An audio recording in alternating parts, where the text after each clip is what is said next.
Okay, so this is just lessons, food for thought, I guess, stuff that I've been learning.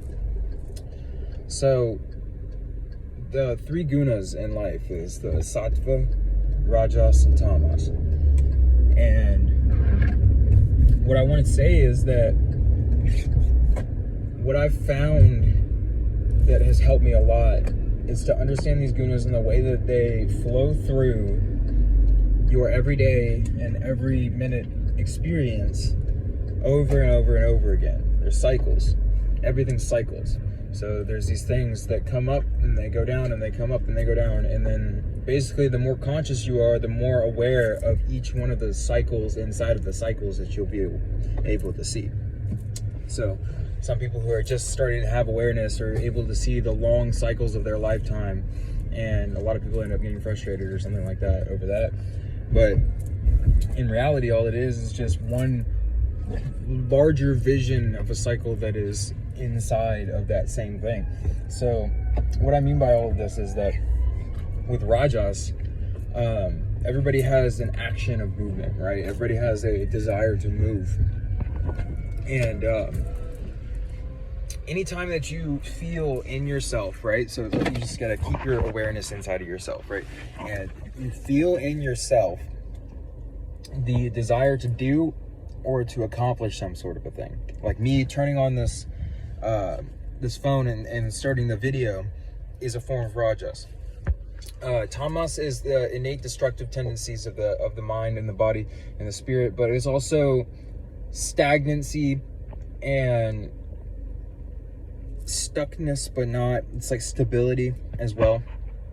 And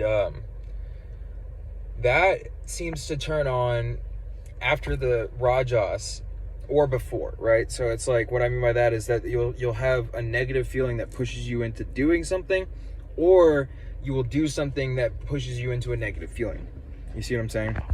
And then after that, once you accept the feeling, then sattva returns again.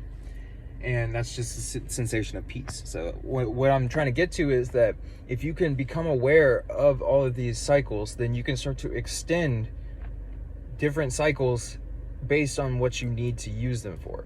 So each one of these all have benefits and uses, right? So it's like, if you can learn how to turn on your tamas in a state where you need to be very forceful and like projective,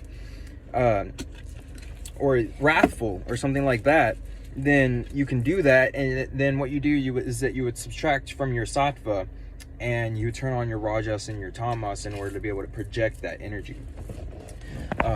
Or if you wanted to feel more at peace in yourself, then you would start to witness all of the cycles into yourself and then focus the attention into the sattvic cycle. So what that means is to find a way to see as you start to feel comfortable, because this happens for everybody all day long. It'll be comfort, comfort, uncomfort, uncomfort, comfort, comfort, uncomfort. And then what you do is you find that space in the middle, that's sattva. The top is rajas, the bottom is tamas, and the middle is sattva. So what I mean by this is that the super high levels and the super low levels are all just trying to show you the polarity or the entirety of the whole system.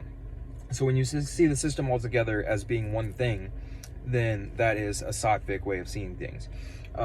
If you see only the negative aspects of something, that's a very tamasic way of seeing things. If you see only the positive aspects of things, then that's a very rajasic way of seeing things. To integrate all aspects together is to integrate sattva into your system.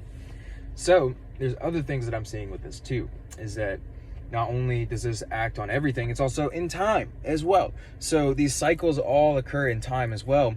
And there's a level of massive peace that you can find. I'm going to make another video on this too, but like there's a level of massive peace that you can find in yourself.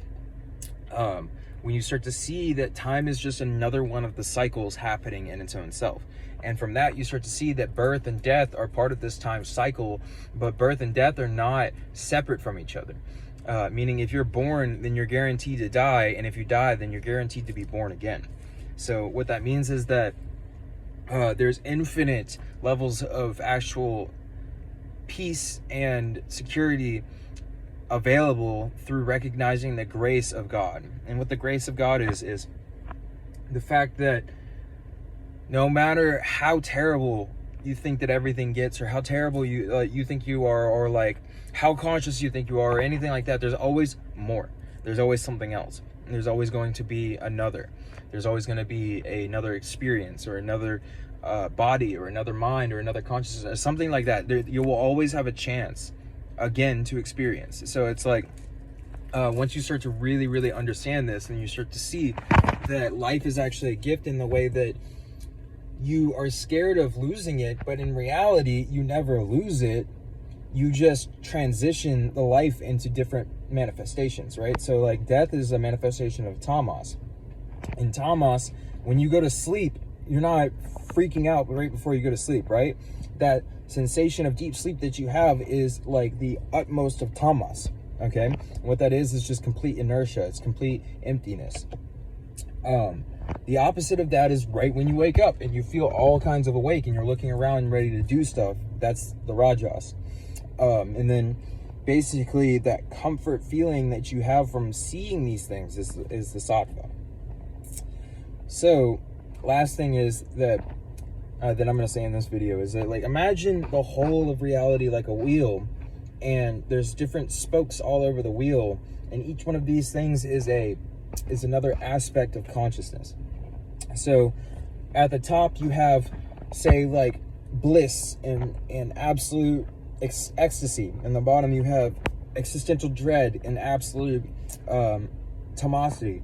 And then on the right you have extreme like movement and desire and will and like forcefulness and pushing. And on the left you have complete inertia. It's complete non-desire, non-will to do anything. And then in between all of these different things, you can place like on a color wheel, right? And then each one of these levels corresponds with a color, right? So it's like if you go completely down, then it's going to be completely red on the very, very bottom. On the very, very top, it's going to be completely purple, and in the middle, it's going to be green.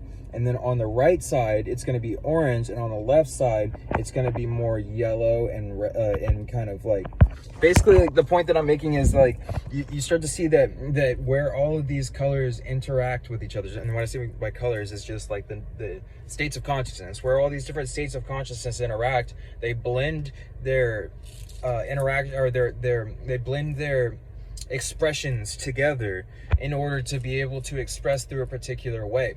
Those ways, one way of saying them is Rajas, Sattva, and Tamas, and to see that all of these different aspects. So another thing, like bliss is going to be the Sattvic way, but it's also mixed with a little bit of Rajas as well. And this is like, you can put it up and down too. So you can have the Rajas in the middle and the Tamas on the bottom, or I mean the Sattva in the middle and the Rajas on the top and the Tamas on the bottom. And if you did it like that, then green would be in the middle.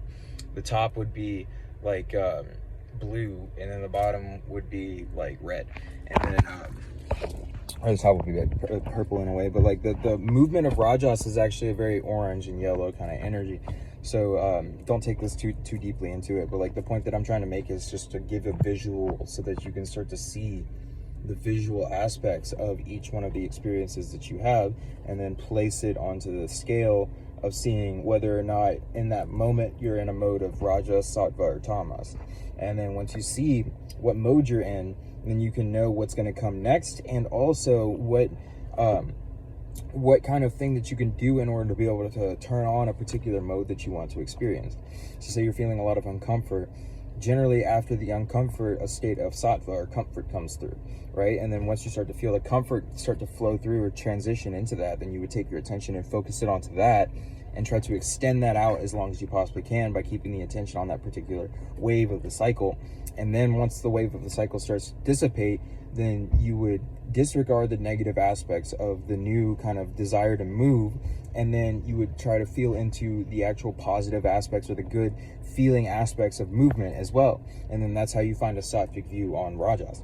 And then once you start to feel the negative energies flow through, then all you have to do is just see those as power, see those as your source of power, and the ability to be able to like let them go and not respond to them is your source of power, and that will give you a positive aspect of tamas as well. So these are just different kind of things that I wanted to say. I actually went way deeper into this, or like way longer than I was expecting to, but I think that it may help like some people in the processes. So yeah, I literally just like stopped off in the middle of driving just because I really wanted to say this, but I just haven't had to give myself, I guess, a time to be able to do it. But I'm gonna go into this stuff deeper too, because I really want to share some of these insights and aspects that I'm starting to see in consciousness. They're literally becoming so beautiful and so bright, and so it's just consistent jnana and knowledge, understanding that keeps flowing through, and it's just like it keeps amplifying onto itself. And then as I see more and more and more, my love and my peace and my joy inside of myself goes up exponentially as well at the same time. And I wish to share that with everybody. And I know that this is a cycle and an aspect of the entire consciousness of the planet, and that this is something that everybody is going to be able to experience. But I think that we can help to accelerate that process by speaking about it and going into it through these kind of methods. So God bless you all, and thank you.